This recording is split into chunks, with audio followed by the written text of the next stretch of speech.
Ladies and gentlemen, you're all wondering why this man in the stage is limping and walking. Don't worry, I'm going to reveal you the reason.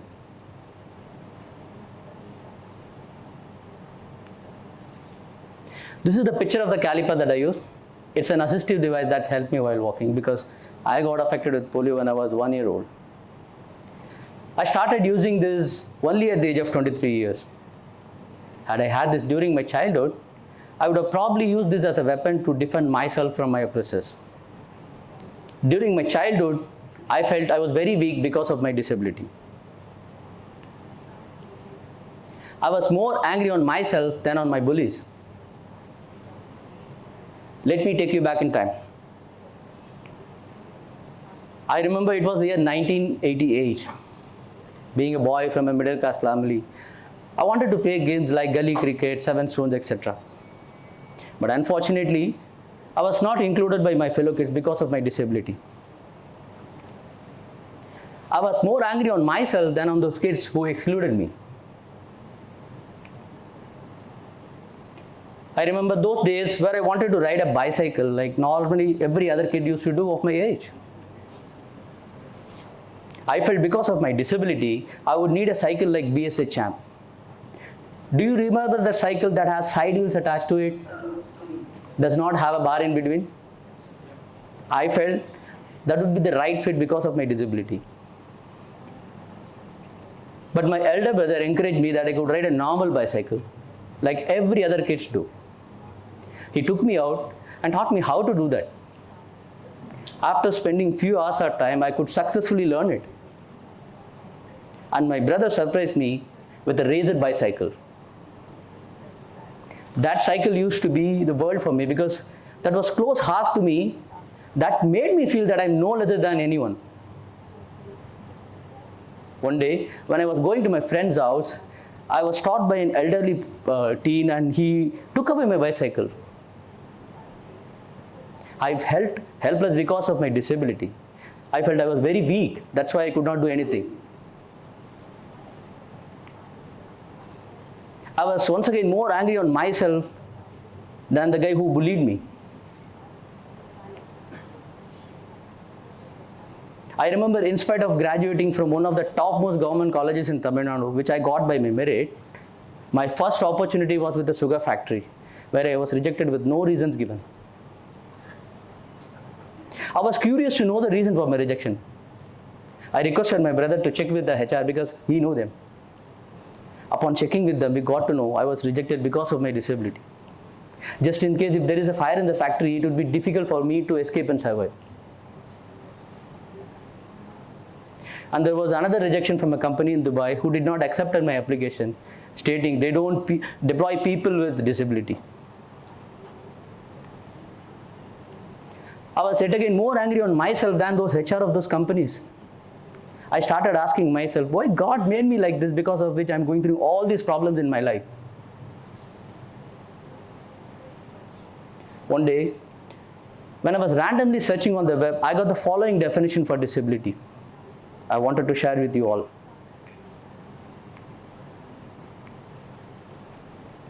A physical or mental condition that makes someone unable to act what is considered as usual for most of the people.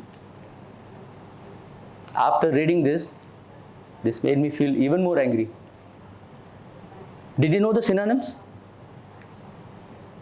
Let me share that as well. Weakness, inability, and so on. This made me feel even worse. At this juncture of life, I have two options in my life. Either to continue with anger, which was anyway affecting me in all aspects of my life, including my health, productivity, relationship, and whatnot. Or to channelize my anger in a positive direction and convert my disability into an opportunity.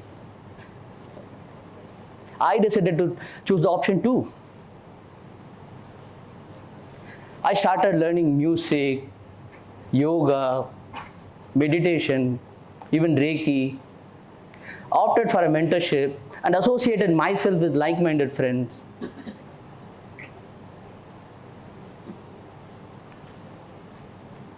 You all know, my past has been filled with a lot of struggles. But I wanted to make sure my present and future is beautiful.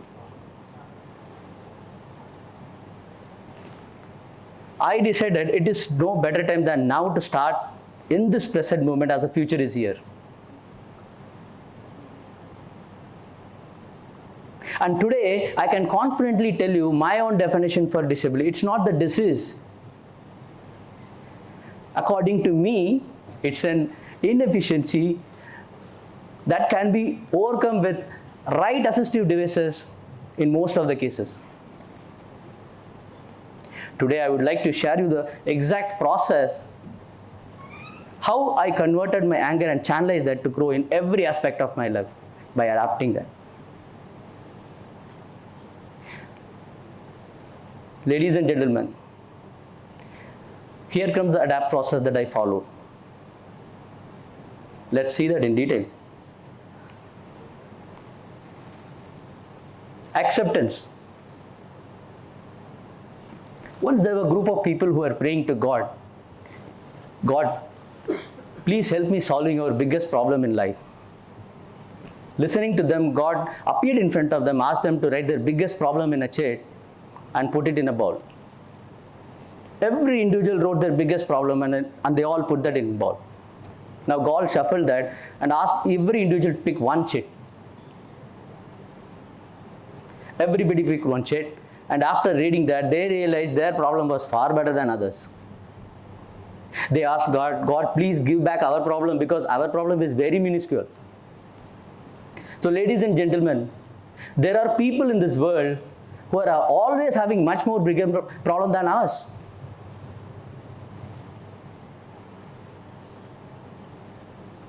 So we need to have a mindset to have acceptance in life. Because of my past experience in my life, I felt disability is my problem. Later I realized and started accepting the reality of my disability, as there are people in this world who are in much more difficult situation and then still they have come out of that.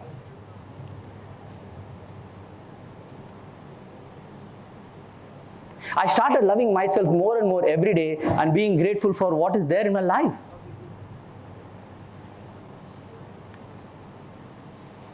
Determination. My mom used to tell me, surrender yourself to God because He is the ultimate source who is going to help you.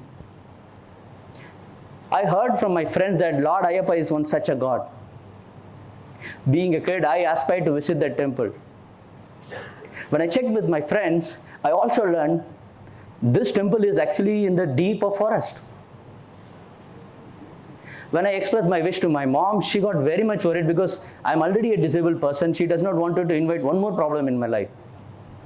I did everything that I could do to convince my mom. I took my friends and then they all convinced her that, they will be with me. And I successfully completed that 40-mile walking trip in a single day. And ladies and gentlemen, believe me, it's not once, I have done 3 consecutive years continuously. Determination is a strength that we all possess in some way or other way.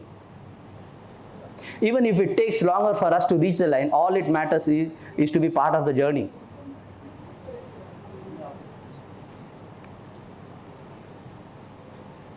Adapt.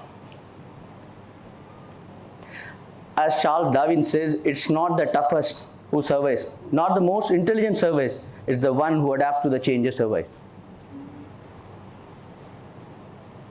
Adapting to the circumstance may be one of the toughest tasks that life can throw at you. Being a differently able, you are no different. But that doesn't mean you cannot overcome that.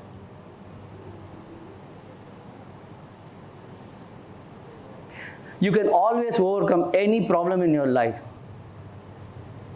I started adapting myself to the environment, started using assistive devices like caliper to overcome my walking difficulties, started using adaptive car with required hand controls, and that helped me to drive that.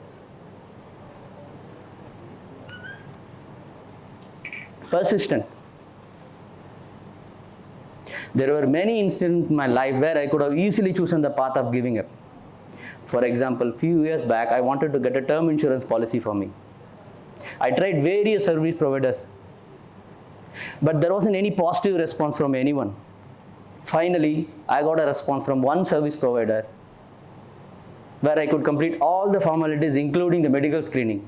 And to my surprise, they also denied my policy at the stage of payment with a counter offer stating polio as the reason. When I checked with my fellow friends, I got to know they also had similar issues. I decided to take this up because solving this may help many to get the policies. I did escalate this issue to IRDA chairman and immediately I got my policy issued. Persistence is the inner voice that keeps telling you, keep moving until you reach the line. Tough. Did you see the picture? It's me in the middle. I got my brother, who is a fatherly figure, sitting on my left. And I've got my mom on the right side. Unfortunately, you did not see my father because I lost him when I was 10 years old. During COVID wave 2, and a year and a half back, I lost my brother. We had difficulties even in doing his final rituals. We were not allowed to see his face. I felt that was the lowest moment in my life. I was praying to God, even my enemy should not get to such a situation. My brother's loss had an impact on my mother's health. She got hospitalized. Working on a demanding job, having mom's issues one side, and losing my brother one side, and taking care of his own family, all these things put me in a stress situation. Even I started developing health issues. And worrying about my brother's health or his loss is not going to help me. I soon realized that. And I told myself that I have to come out of this because I have not come here just to live and die. And I have the responsibility of managing 2 families. I decided to be tough at my time.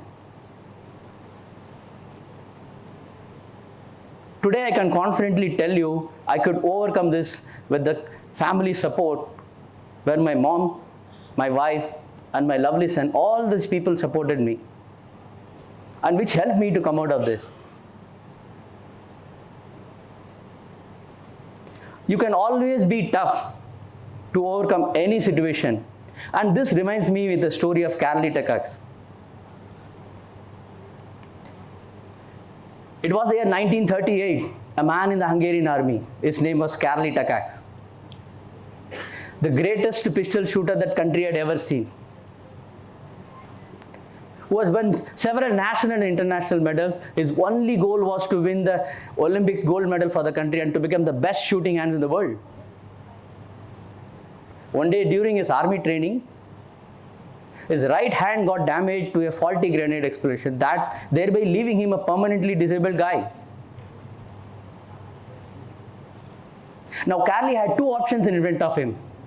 One is to cry and crib about his losing hand and give up, or to train himself with this only one hand and to participate in the competition to win the medal. Karli chose the option 2. He trained himself with his only one hand and participated in the National Shooting Championship next year.